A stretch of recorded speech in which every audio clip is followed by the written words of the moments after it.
It would be nice if they all looked like Charles Manson. Most of them don't. Most of them are very well camouflaged. They've got a carefully curated social persona.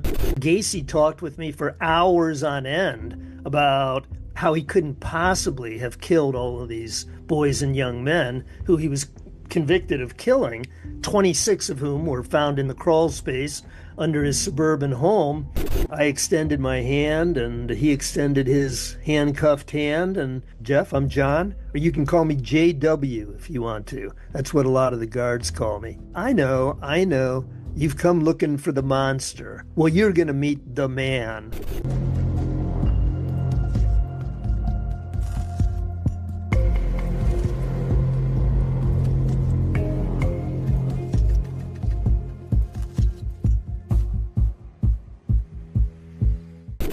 Imagine opening your letterbox to a letter from Ted Bundy, or a handmade Christmas card from John Wayne Gacy. My guest today, forensic psychologist Dr. Jeffrey Smalldon, doesn't have to imagine. He's communicated with some of America's most notorious killers and trying to understand them. I found the conversation fascinating and it gave a surprising insight into the mind of evil. Take a listen. Dr. Jeffrey Smalldon, welcome to I Catch Killers. Thank you very much. Good to be here, Gary. Well, I'm excited about sitting down and speaking with you, although I've spent the past weekend reading through your book, The Beast Was Not Me, and it's pretty heavy reading. I suppose it is. I mean, it's I think of it, it's mainly a memoir, true crime second, but it's got some pretty dark stuff in it, for sure. Well, I think the way that you told the story through your perspective, and there was, I might say, almost an innocence to you at the start when you were meeting with some of these notorious killers. Probably giving me a little more credit than I deserved, actually. I was very young and pretty stupid in most ways in some of the early things reported in my book. Yeah. With it, like I was a homicide detective for over 20 years, and I know what it's like sitting and communicating with people that are evil and or have committed crimes that shock most people. How did you isolate yourself from the type of people you were dealing with? How did you, from a personal point of view, step back from it and not walk away thinking the whole world's evil? Yeah. You probably learned early on in your career to do this same thing, and I did too. Otherwise, I couldn't have done my job, and that's to compartmentalize pretty well. I mean, you have to be a good compartmentalizer.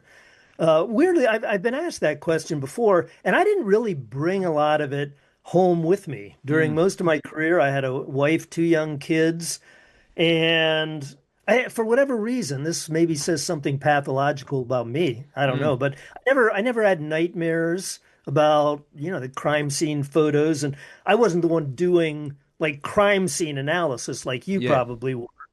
But I saw the photographs of some of the most gruesome crime scenes imaginable, and for whatever reason, like those didn't appear in my nightmares. I think I be good at compartmentalizing.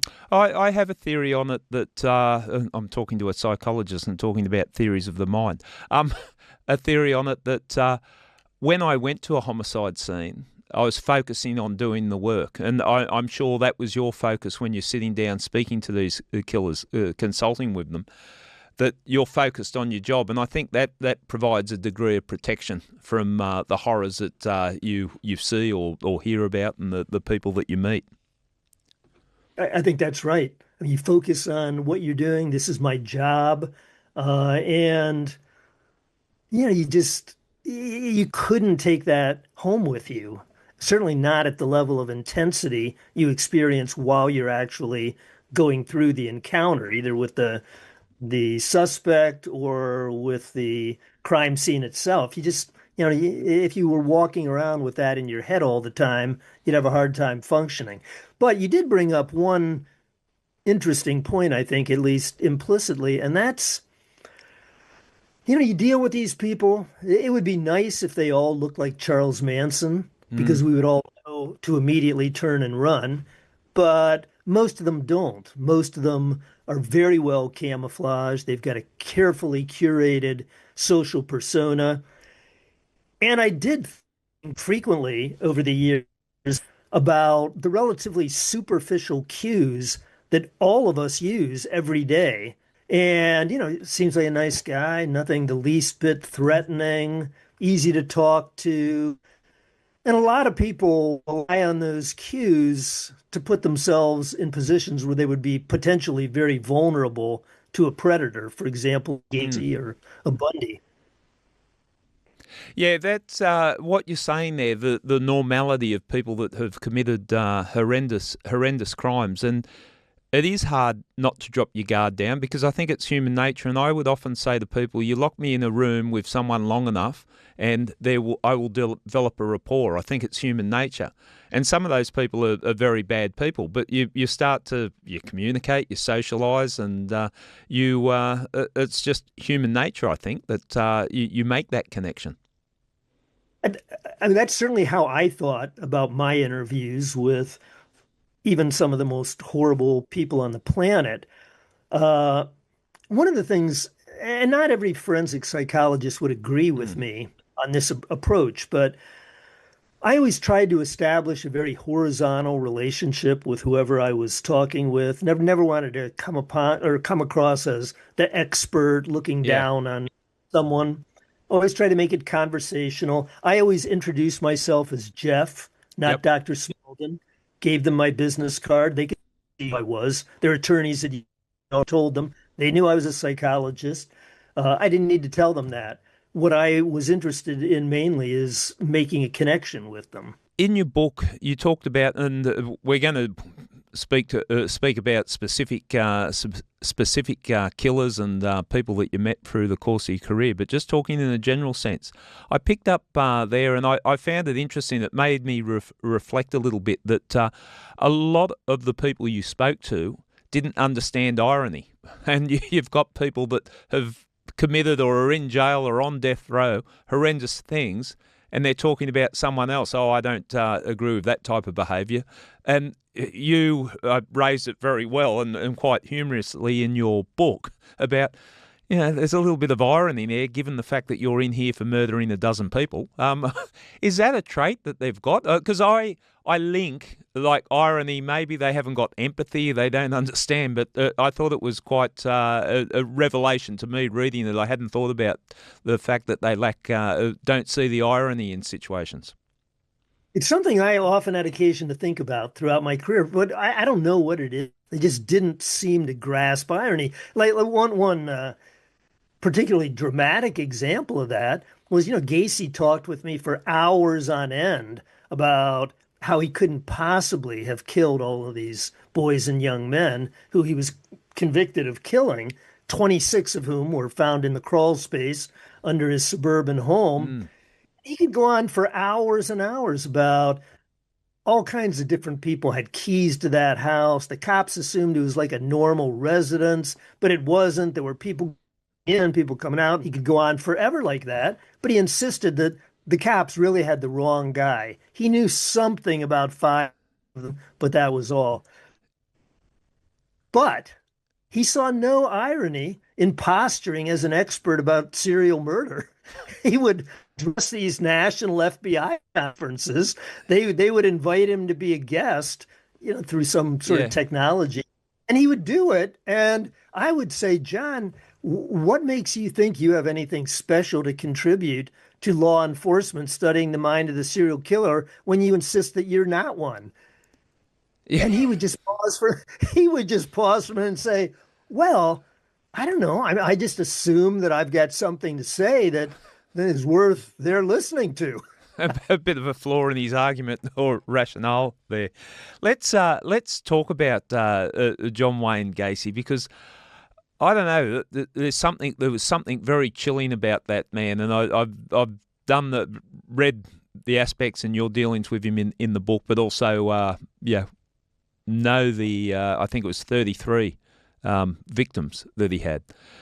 Could you explain to our listeners, and I think most people, once you start talking about it, will remember who he is, because it was someone that was just, I don't know, the nature of the crimes, it was pure evil. Tell us about the crimes and then how you became connected to him and how you started communicating with him. Well, I don't know if Gacy's infamy is the same in Australia as it is in the United States. And even if it was, yeah, I talk with a lot of like college age Mm. students, and Gacy is at most kind of a footnote in their minds, where for people of my generation, he was one of the truly monstrous, he and Bundy and Manson. But basically, in the 1970s, Gacy had his own business in a suburb outside Chicago, not far from O'Hare Airport. And it was called PDM, painting, decorating, and modeling, I think, or maintenance maybe. But he had a company and he hired a lot of young boys to work with them, and some of them disappeared under mysterious circumstances. And in the end, he was convicted of 33 murders. There were 26 bodies found buried in the crawl space underneath his house. There were three others buried at other locations on his property. And then when he ran out of space, he started disposing of them in the nearby Des Plaines River. So he threw four in the river for a total of 33. And he was arrested in December of 1978. These killings had begun in 1972. And he, like a lot of these predatory killers, he chose people who might not immediately be missed. Yeah. Maybe they had problems, they were addicted to drugs, they had legal issues, and some of their families inquired, what happened to so and so? He was working for you. And Gacy would say, well, you know how hard I was working to get him off drugs and put him on the straight and narrow. And he disappeared one Mm. day. I don't know where he went. So there were any number of cases like that where people inquired, but they were relatively quick to believe Gacy's bullshit Yeah. about what really happened. And in the end, what happened and got him arrested, it's really a creepy story. And I've been to this location, and it was a drugstore, like a Yeah. chemist back in 1978. Now it's a child care center, but it's where Gacy, speak about irony. Yeah. Gacy Mm. wouldn't get that one at all. But where he abducted his final victim, at his drugstore talking to the owner about doing some remodeling inside, and he saw a young man and said, "Hey, I can pay you more money than they're paying you here. Want to talk with me about a summer job?" And the kid's mother was in the parking lot, and this is a Yeah. small parking lot. She was there waiting for him to take. I think it was her birthday, and he went over to her and said, "I'm just going to talk with this guy for a few minutes. I'll be right there." And he was never seen again. And Gacy insisted he had never seen this guy and knew nothing about it. And it was some very good police work that Gacy would never admit that it was good police work, but it Yeah. was. They tracked down a receipt from a photo order at the drugstore that a coworker of his had put in a jacket that she had lent to him. So that receipt ended up in Gacy's kitchen Yeah. trash bag. And the police found it there and did further investigation. And, the gig was up for Gacy in Yeah. December of 78. So 30, 33 victims all up. Over what sort of period of time were these murders being committed? 1972 to 1978. Yeah. It's frightening the way that he got away with it for so long, but I think that he had that confidence to present as a decent person. He might have his flaws in his personality, but people mustn't have suspected him. To No, have that many people disappear around you and suspicion, but he had enough bluff to get through it for all those years. yeah, very disarming. I remember after the I spent with him on death row in Illinois back in 1986, I called my wife from this flea bag hotel that Gacy had recommended for me, and she said, my wife said, "So what were your impressions of Gacy?" And I said, "Well, he's the sort of guy, if I walked into a bar for a beer and he was sitting there and I sat next to him, within minutes we would be talking. He Yeah. would seem totally unthreatening. He would talk about politics, sports, and what I would eventually notice before too long, actually, was that he had literally no interest in my point of view at all. It Right. always came back to him. He would pause and make a perfunctory, "Where'd you say you're from?" Or "What do you do?" And then immediately it would go back to him. So that would have Yeah. stuck out. He would come across as a very normal guy, and he's was a world class bullshitter. I mean, he could just talk and talk and talk. And what happened with these young men, quite a few of them he picked up trolling the streets of downtown Mm. Chicago. Some of them were, addicted to drugs and into prostitution. Gacy would pick them up, drug them typically, put chloroform over their face in a mask or some sort of towel, and they would come to at his house. And Gacy would say, let me get you a beer or, Yeah. settle in. And after a while, maybe you watch some porn movies and then he would say something, I spend a lot of time as a clown. I got a registered clown outfit and I go to nursing homes sometimes and I play the clown at children's parties. I got a couple tricks. You want to see them? And he Yeah. said, let me show you the handcuff trick. And Gacy would put the handcuffs on himself and get out of them Yeah. and say, try it. You can do it too, but you got to be clever. And the kid would let him put the handcuffs on, and he said, I can't get out. And Gacy would say, you know what the trick is? And then he'd hold up the key. And by that time, Yeah. the victim was disabled by this guy who had seemed not the least bit threatening. And, That's how he would lure them in. Was he openly homosexual, or was he live? Because I think he was married, wasn't he? Was he married at one stage? twice. Yeah, twice. Yeah. Married twice, had a Yeah. couple children.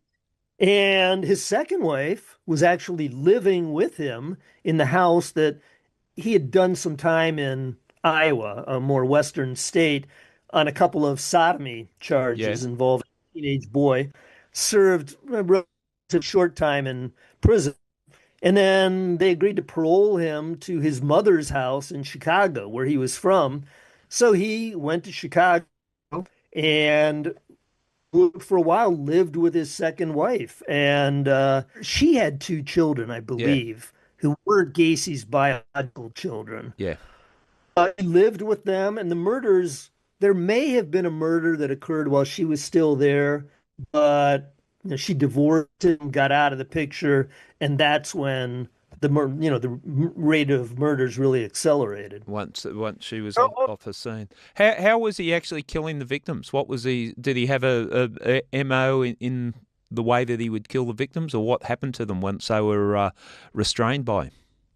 yeah, he was a sadist. He Yeah. tortured. One of them lived and wrote a book called 29 Below about his experience surviving Gacy. And interestingly, he's the one surviving victim, I believe, who says, he was half knocked out by chloroform or Yeah. whatever Gacy had used to knock him out. But he said he saw a second man in the room. That's all the mystery of the Gacy case. Right. Who was that second man? Was he hallucinating it, or was there really a second man? And Yeah. there could have been. He had some bad actors working with him, and I think the police suspected that possibly one of them was involved, but they never proved it. But anyway, this person who survived Gacy's torture, he described just a horrible ordeal of being, I think, electrically shocked. He was put in the bathtub for a while. So there were electric shocks. Gacy typically used garrote, and as I said, chloroform, and he loved tightening a noose around someone's neck and then loosening it and Yeah. tightening again and loosening it. He enjoyed that, the fear and the power that gave him. So, yeah, Yeah. sadist and psychopathic killer. Okay, all right. Well, I knew it was we're going to go into some dark places in our conversation. Let's wind it back a bit, and we'll get back into Gacy shortly. But tell us about your journey to becoming a forensic psychologist, because little bit different. You didn't start out from day one wanting to be a forensic psychologist. Tell us a little bit about your background and how you found your way into the work that you did. Yeah, I mean, I didn't take any sort of direct passage. Mm. Some kids say as a teenager, I knew I wanted to become a psychologist. The opposite was true for me. Yep. I was a teenager with no interest in forensic psychology. I couldn't have told you what it was. I thought I was going to be an English professor. And I went to graduate school. I did a master's degree in English. Then I went and taught for a year at my undergraduate school, and then I got a grant to study modern Irish literature at Trinity College in Dublin. Mm. So I went there for a year, and that was an absolutely wonderful year. When I say that that was the year when I decided not to go on for my PhD and become an English professor, people said, "What? You spent a year at Trinity College, and what was bad about it?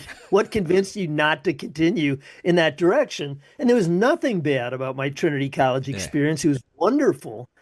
I still love literature, but I began to think at that time in the 70s, the prevailing mantra in English departments, at least in the Mm. States, was publish or perish. You needed to Yeah. Okay. publish or get tenure and get promotion. And I just didn't want to be on intellectual trial all that time and have to prove myself over and over again. So I decided not to do that. But then one of I think a lot of people this experience where you make a decision that seems very underdetermined, like there's not Yeah. much foundation for it, seems kind of random, and then it changes the rest of your life, and that's what happened with me. And I'll tell you what happened. Um, and by the way, we need to go back in time to Yeah. get to the Manson stuff because that's back before this. And for me, it was talking to my mom one day. I'm in my late 20s, and I said, I have no idea what to do with my life. And she said, Well, have you ever thought of hospital administration? And I said, I'd never heard of hospital administration. What is it? And she was a nurse at the local hospital. So she said, Well, I don't really know what it is either, but there are a couple of nice looking young men down at the hospital where I work, and I've heard them referred to as administrators. They always say hi to me when I pass them in the hallway. Why don't you go down and talk to one of them? So I had nothing better to do, and I did Yeah. that. Seemed like a nice guy. He seemed to like me. And he said, I'll tell you what you do, Jeff. Go to George Washington University, get your master's. That's where he had gotten his, Yeah. and then come back and work for me.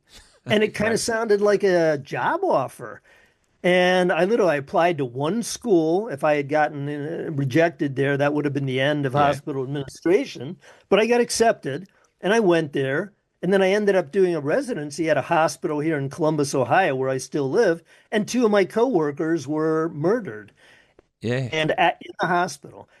And get into that. But after those murders, I thought, I don't really want to be a hospital administrator. I never did. So I went back to graduate school with the goal of becoming a forensic psychologist. That's how, Right. That piqued your interest.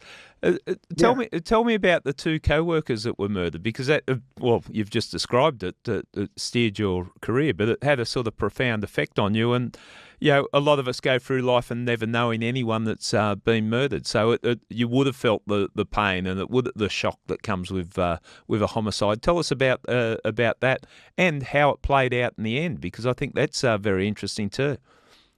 Yes, it is. Yeah. And as a homicide investigator, that part would be fascinating to you. Yeah. Uh, yeah, I mean, I was at the hospital. I completed my residency here. They asked me to stay on. I kept getting promoted, even though I had no special skills as a hospital administrator, but I kept getting promoted.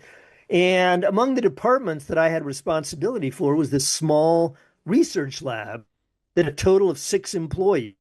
And it was located just around the corner from the main corridor of the Mm. hospital, had a single door that served as entrance, and the lab itself was probably the size of an average living room, very Yeah. small.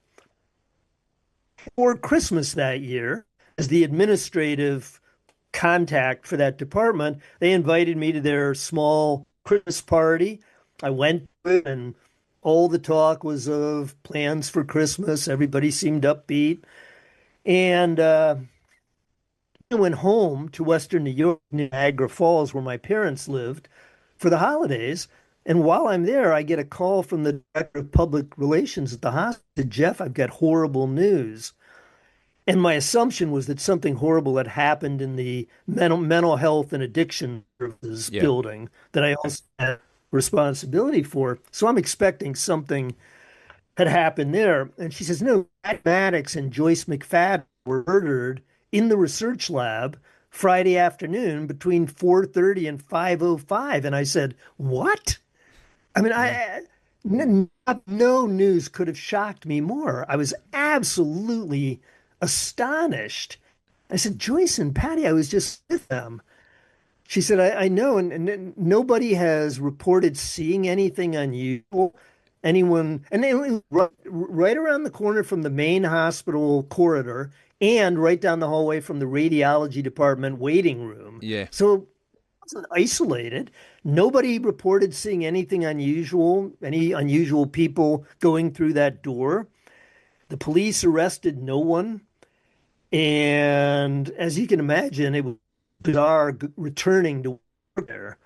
And all of us at work had our favorite suspects, people who we thought might have committed the Yeah. murder. My favorite suspect was the first person on the crime scene who found the first woman on the floor. And he was off that week, but he had come in to check his phone messages and Yeah. so on. Reasonable. And he found Joyce on the floor and then went screaming out into the hallway. And a doctor came in and found her dead. And then they called the police and they found the other woman in a walk-in freezer. But that incident was so shocking to me and everyone around me. Like Joyce and Patty were both these very nice, Yeah. very friendly women. Nobody could imagine anybody who would want to kill them. And Patty had a 4-month-old infant Mm. at the time of her death.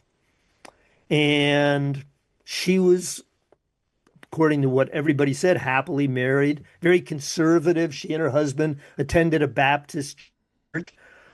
So nobody could imagine who could have committed these murders. And we had a memorial service for the women at the hospital, and I shook the hands of both of the surviving Yeah. spouses and offered my condolences, and they appeared bereft and in shock. And so months went by, and there were no arrests. Oh, I was going to say, this guy who found the bodies was a very hot-headed, very intelligent, pretty narcissistic Yeah. researcher. And he and I had butted heads. I knew how angry he could get. So I thought, well, not only was he the first person on the scene, but he's a hothead. Would I ever have said he was capable of a double homicide? No way. But now that there is a double Yeah. homicide, Yes. Looking that way. I'm looking at him and I'm sitting Mm. across my desk from him every day watching him weep. And I'm thinking, I think there's a good chance that you killed Joyce and Patty. Not saying that, obviously. So after about 6 months, I thought, I'm not going to do this anymore. And that's when I went back to graduate school. That Yeah. those murders changed my life. And one of the reasons, maybe, that they changed my life so dramatically is that I mentioned a minute ago that the Manson stuff had occurred almost a decade before. It corresponded with a lot of members of the Manson family, gotten up to my ears in that. But that was the past. That was almost a decade before. Yeah. Now, this double homicide, I feel like murder is following me around or something. And I thought, well, I might as well embrace and become a forensic psychologist. Okay, well, different reasons. Now, the twist or the resolution of that double murder, it was in fact the husband of the lady with the 4-month-old old child, and that played out in dramatic circumstances years down the track. Can you just tell the listeners how it was eventually resolved? It's actually officially still a cold case. Yep. Uh, they've never they've never definitively tied the father of the 4 month old, and he was the husband of one of the victims. They've never definitively tied him to the homicides. But However, I had, however, yeah, I had lunch with the head homicide detective about, he's deceased now, but about a decade ago, and we talked about this in detail. And he was the one who went looking for something that would have definitively tied this guy to the hospital murders yeah, and never found anything. But what happened mm, is that, like, let's see, the murders were on December 30th, 1983. We're in spring of 1986 now. So 2.5 years later, I pick up the newspaper one day. There's big screaming headlines. Biggest shootout in FBI history. Two agents killed, I think four wounded, two suspects killed in the shootout. I'm thinking, wow. And my dad had just retired from yeah, the FBI. But as soon as I saw worst shootout in FBI history, I started reading the article, and I got about halfway on the page, and it said that these two suspects had been involved in a series of brazen daytime bank robberies where they would outfit themselves in camouflage and show up with machine guns. I mean, yeah, they were a series of incredibly brazen daytime robberies. They were suspected of at least one murder.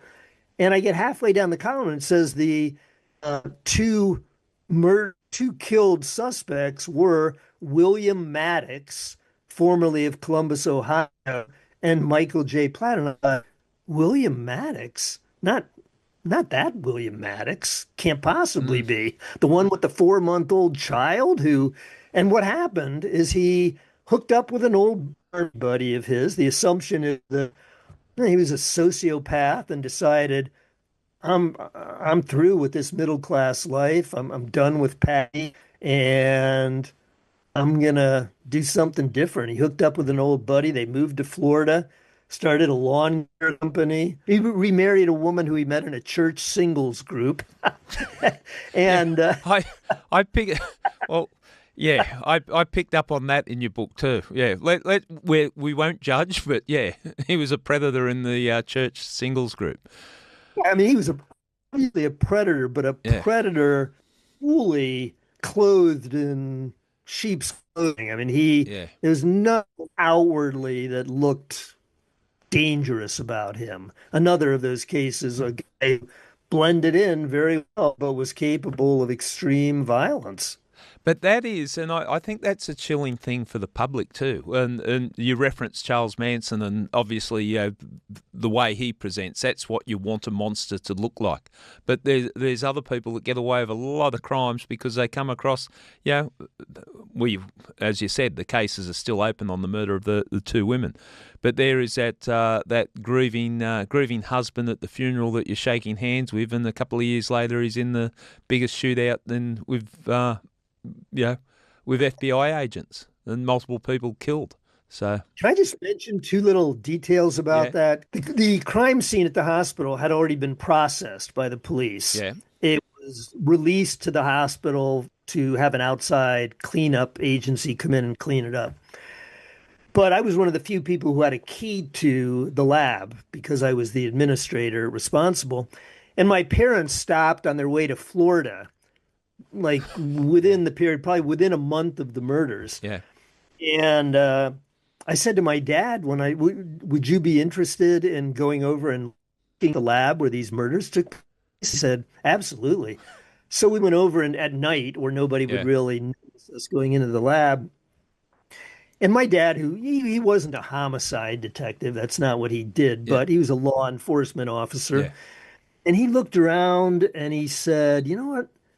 I don't, this could have looked at first like a robbery gone bad because yeah. some of the women's possessions were taken, but I don't think that's what it was. I think it was staged to look like that, but it was actually something very different. I Mm, wouldn't be surprised if the killer could have accomplished his objective with a silencer and two gunshot wounds yeah. instead of these 25 stab wounds in the upper chest and Yeah. neck area. I think that was to mislead the authorities. So that was one thing of interest. And the other thing was not long ago, like within the last 8 months, I was contacted by a former physician from the hospital who I Yeah. knew, though not real well. He had read my book, and he was the physician who, when the director ran out screaming in the Yeah. hallway, he was the physician nearby who went in and pronounced the first woman dead. So Yeah.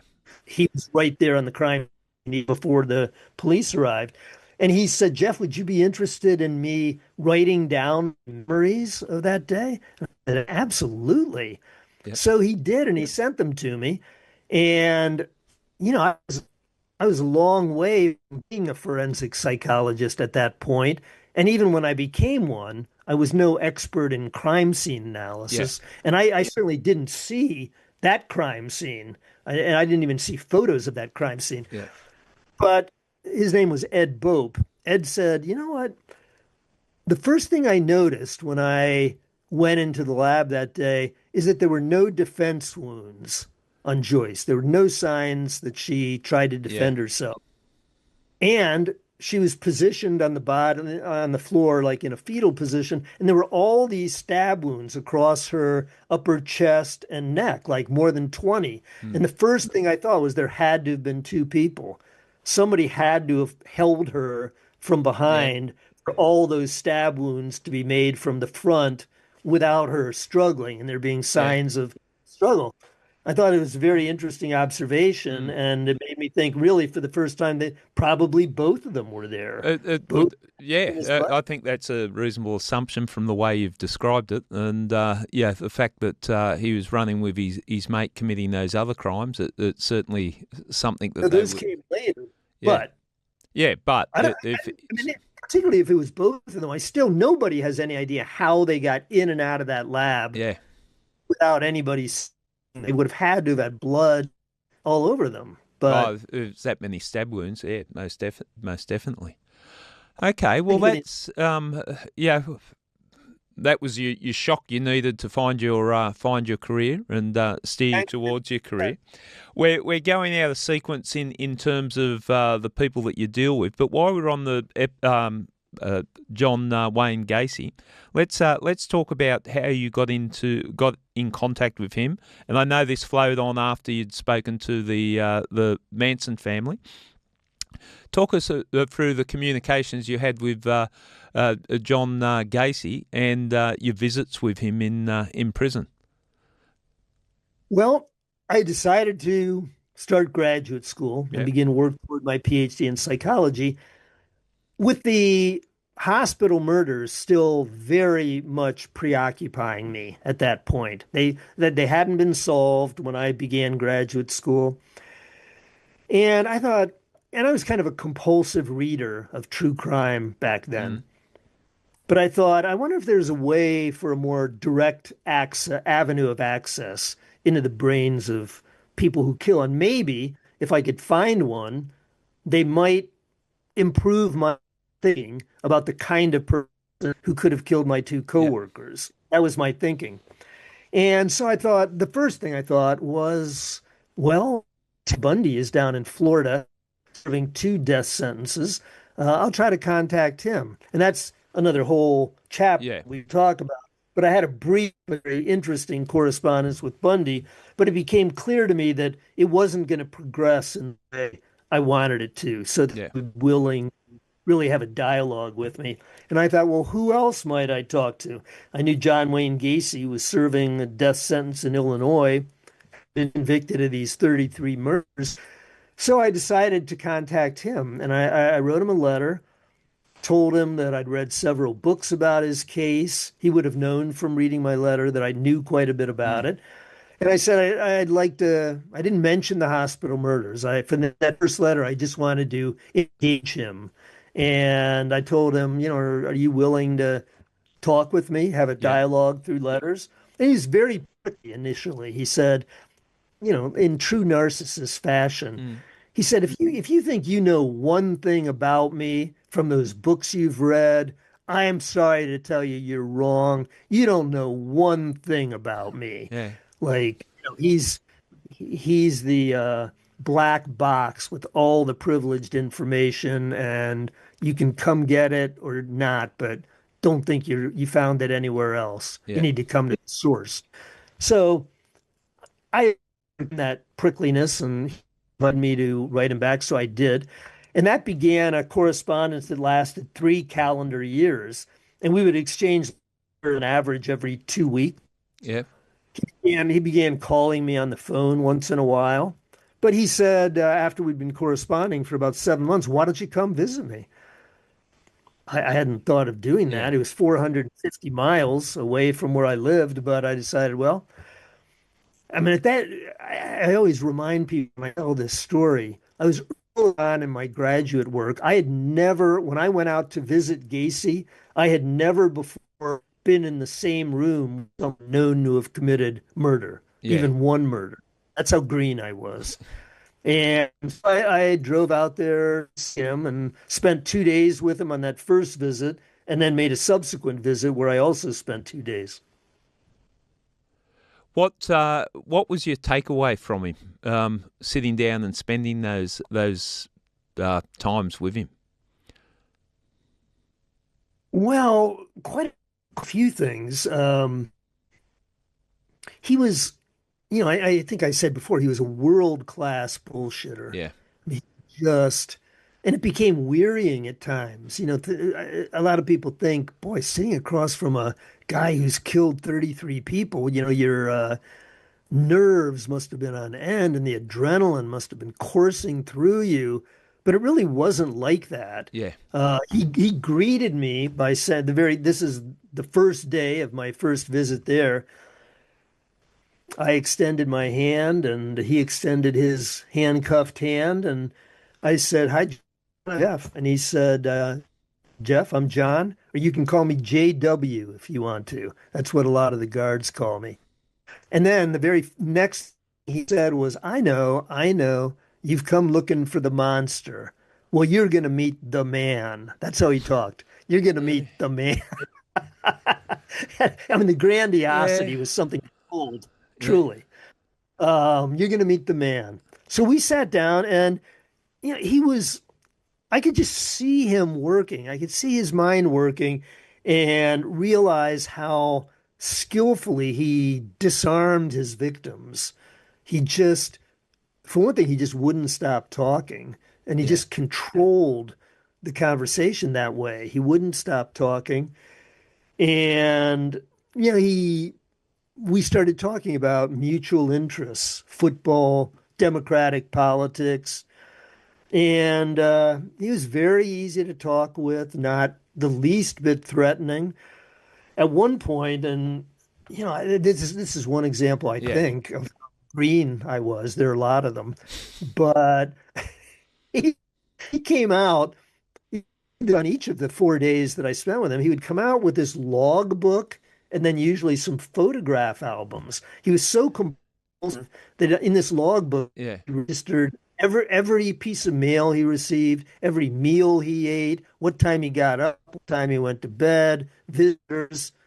He was very compulsive. And one after we'd talked, I'm trying to think whether this was on the first day. It occurred a couple of different times.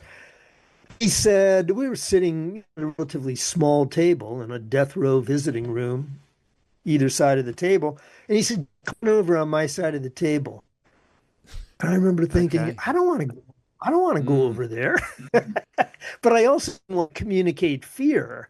Yeah. So I thought, well, okay, I know, like I already knew by this time, by the way, that the guards weren't monitoring us at all. Yeah. I learned that there was a Yeah. video camera in the room, but we were not being monitored. I know people often think the jail visits in situations like that you've got a screen between you or the guards are standing round, but you are potentially vulnerable, and I would, and the way you're describing it now, and as you were that's written in the book, I'm thinking, okay, you're putting yourself out there a little bit. He's on death row. He hasn't got anything to lose. It might be his final scalp, taking out this naive visitor that's come into my cell. What's he got to lose? That's the reality of it. Well, it's a very good question that you raise, and he still, at the time I saw him on both of my visits, had Yeah. hopes of having his death sentence overturned. Okay. Yeah. So I think he was on his best behavior in the sense he wasn't going to attack me Yeah. or anything. Even though while I was sitting next to him, he could just put those cuffed hands over my head and squeezed his massive forearms around my neck. Yeah. Nothing like that happened. But what was really sobering for me is some years later, he was executed in 1994. My visits to him were in 1986 and 87, closer to the time of his execution, when basically it would have been clear to him that the gig is up. Yeah. My appeal's Run exhausted. out of all I'm options. going to be executed within a few months. And this kid who had corresponded with him, his idea was, and he was actually working under the tutelage of a very well-known psychologist. This was like his freshman honors college or a freshman honors project in college. Yeah. And his idea was, I'm going to posture as the ideal victim for a number of incarcerated serial killers, including Gacy. And with Gacy, he postured as a sexually confused product of a dysfunctional family. And Gacy and he began exchanging pornographic fantasies by letter. And then Gacy invited him, come visit me. Mm.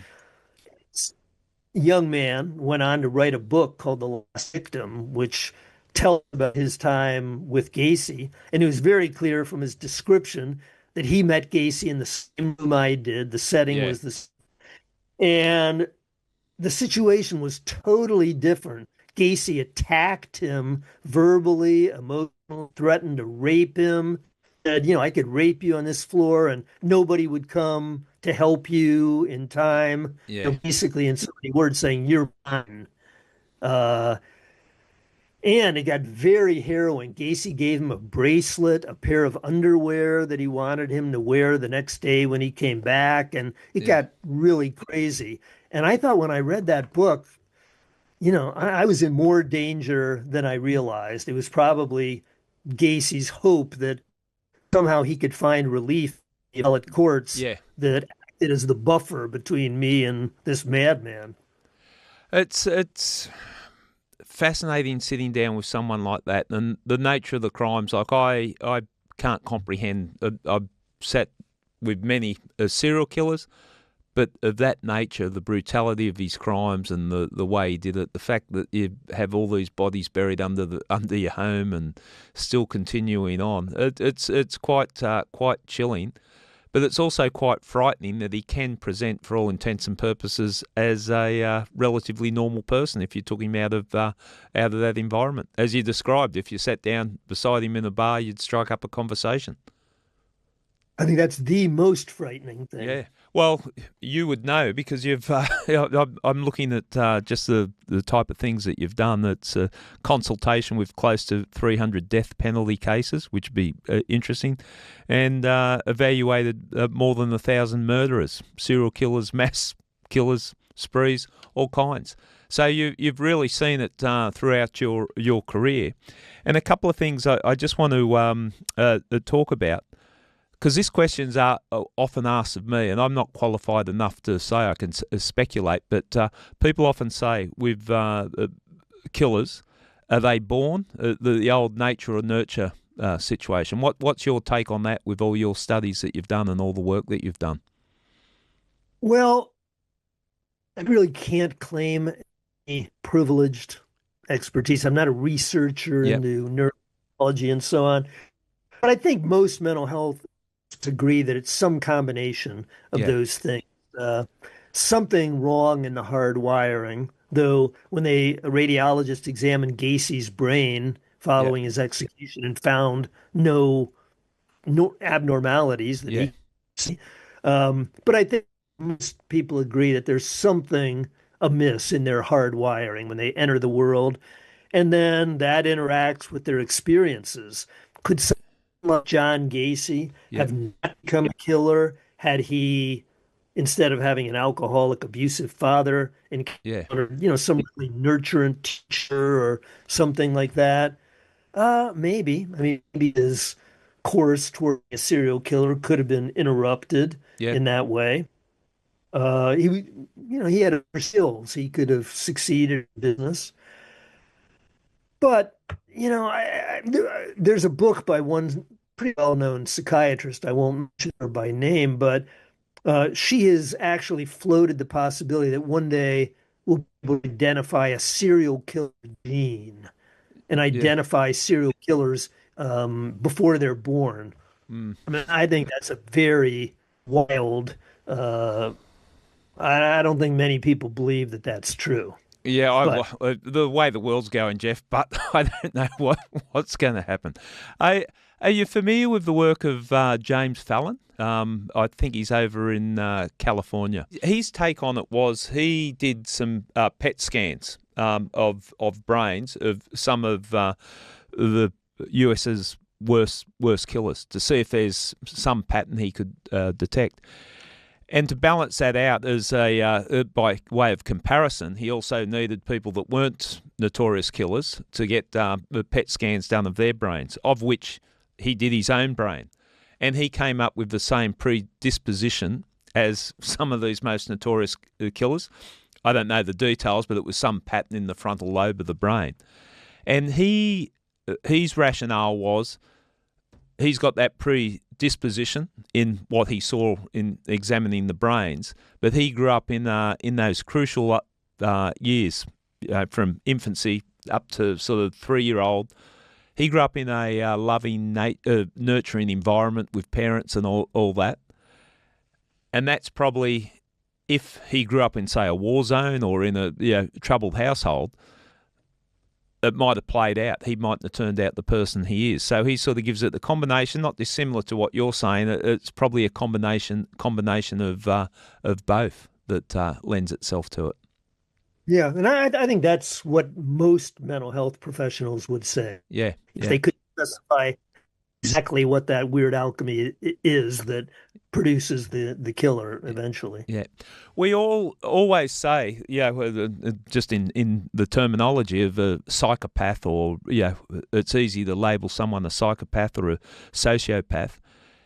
With the killers that you've dealt with, do you think that's a proper a description of the people that they are to commit those crimes? Yeah, I do. I mean, not certainly not all of the death penalty Yeah. killers that I evaluated are psychopaths. I mean, the formal diagnosis of psychopathy Mm. comes with the use of Robert Hare's psychopathy checklist. And most forensic psychologists, particularly in death penalty cases, don't use that because if you come up with a number and it says, someone's a psychopath or they're not, Yeah. and to use the term psychopath in court is so inflammatory. The thought is that, as soon as the jury hears that word, they'll True. stop thinking about everything Yep. else. And so most mental health professionals don't use the only instrument that you really can use to diagnose psychopathy. So typically, if I was evaluating a death penalty defendant, I would use the DSM, which is the Diagnostic and Statistical Manual, at least in the United States, that's used for diagnosing all kinds of conditions.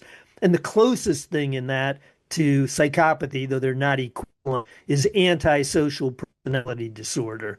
Yep. And so I diagnosed many people as having antisocial personality disorder, narcissistic personality disorder. Yep. In my experience, severe personality disorders were the most common diagnosis among death penalty Yeah. defendants. Some people think, oh, a personality disorder, that's like that guy down the street who I can't stand. He's a jerk. But mental health professionals use the term in a very different way. Yeah. It speaks to a very calcified, deeply ingrained personality disorder. For example, if one of the characteristics of antisocial personality is the inability to experience empathy, Yeah. well, it's a pretty big deal. I Yeah. mean, if you're unable to experience empathy, Yeah, it's a uh, bit of a problem there. it's a bit of a problem Mm. in the social world, and Yeah. you're likely to get in trouble. So it's not like in my testimony, I was trying to shield the jury from really damning characteristics of the people I evaluated, but I tried not to use really incendiary words like psychopath. Yeah, I was listening to a solicitor talk just last night at the university and talking about come sentencing and the weight that's placed on reports from psychiatrists or psychologists on there. And it made me think about it. You do have to choose your words carefully, don't you? Because you put up there as It, an expert, and the judge, magistrate, that's what they've got to make reference to. It does carry a big impact in the court system. it does. And that was a big part of my job. In a lot of those death penalty cases pled out before trial, Yeah. but a lot of them went to trial. At least in the United States, what happens in a death penalty case is there's the first trial, which is, what everybody knows, guilt or Mm. innocence. And then if the person's found guilty, which they nearly always were, then the second is the sentencing or mitigation phase. And that's basically where it's the defense's show to put on expert witnesses, testimony from family members, Yeah. physicians, whatever. And that's where I would usually come in to tell the story that I'd learned as a result of my investigation into this person's background, usually involved not just multiple interviews with the convicted murderer and testing, but interviews with collateral informants like family Yeah. members, sometimes former coaches, Cub Scout leaders, whatever, Yeah. to try to tell as complete a story as I could tell. And one of the things I always emphasize is that like I was never ever there to advocate for the defense cause. Yeah. And if it seemed like I was, I would lose the jury immediately. Yeah. I was always there as an educator, not to try to convince them not to sentence this to death or just to tell the Yeah. story of what I know based on all my testing and so on.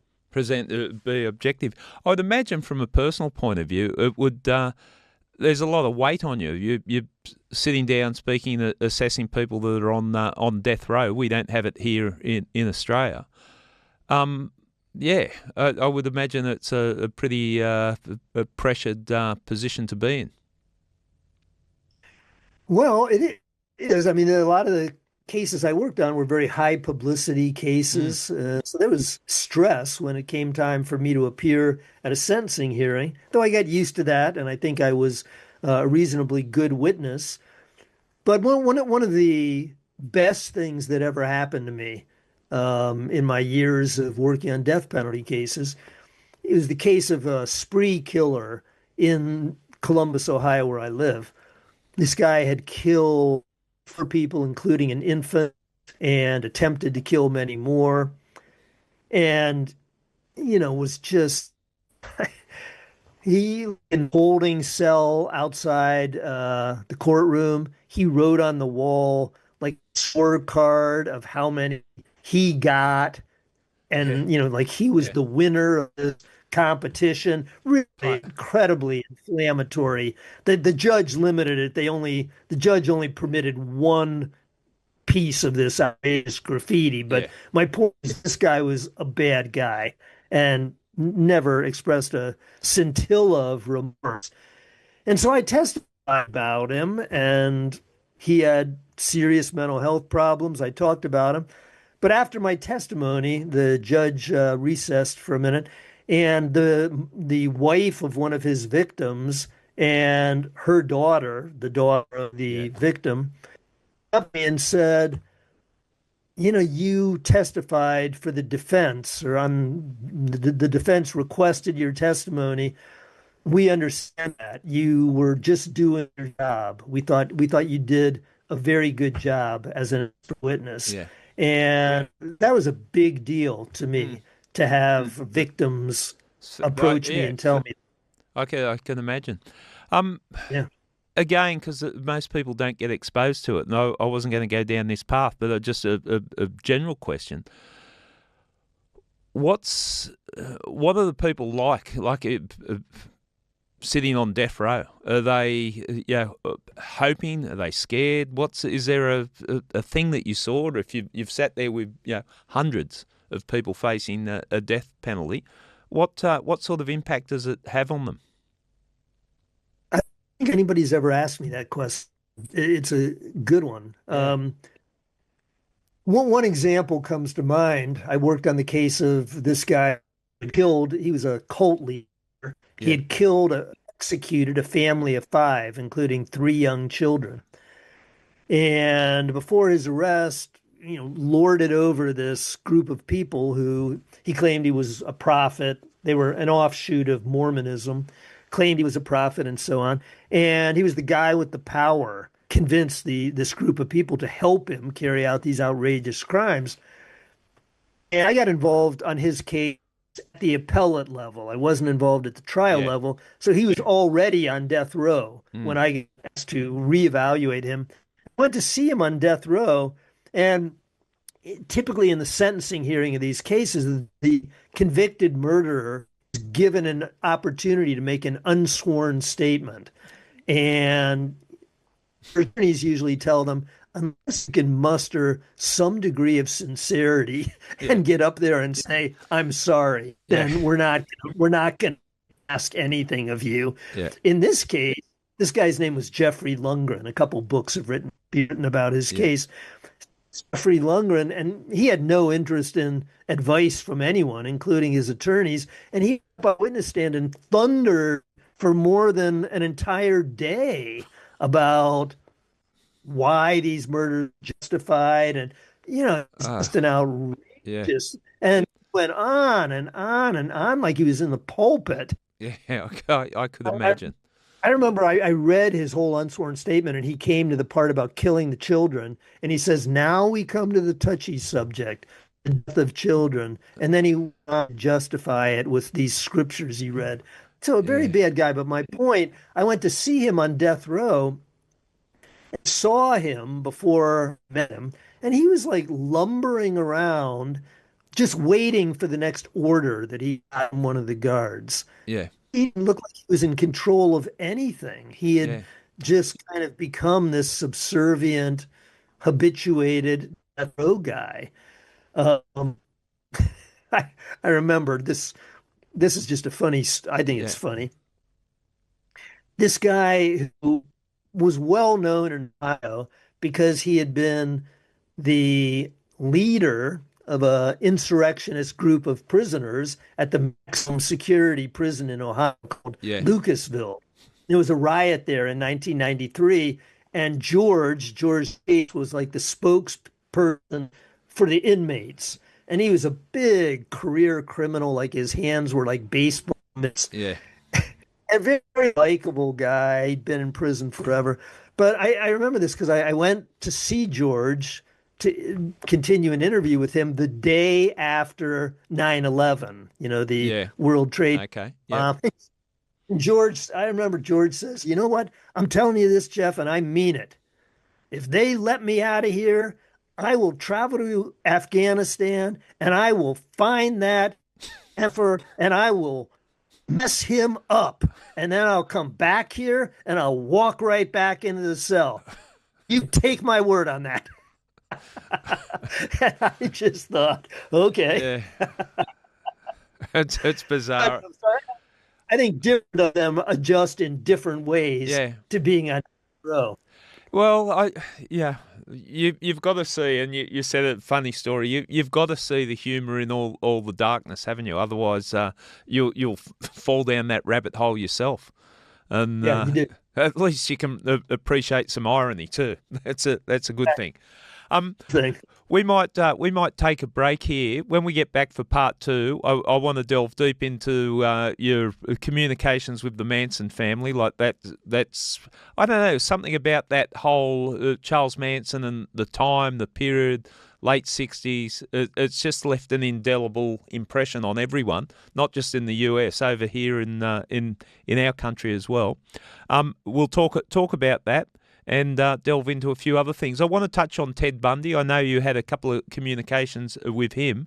He's one of the notorious people that resonate with all of us over here. We've all heard about Ted Bundy. So let's take a break, and we'll be back for part two shortly.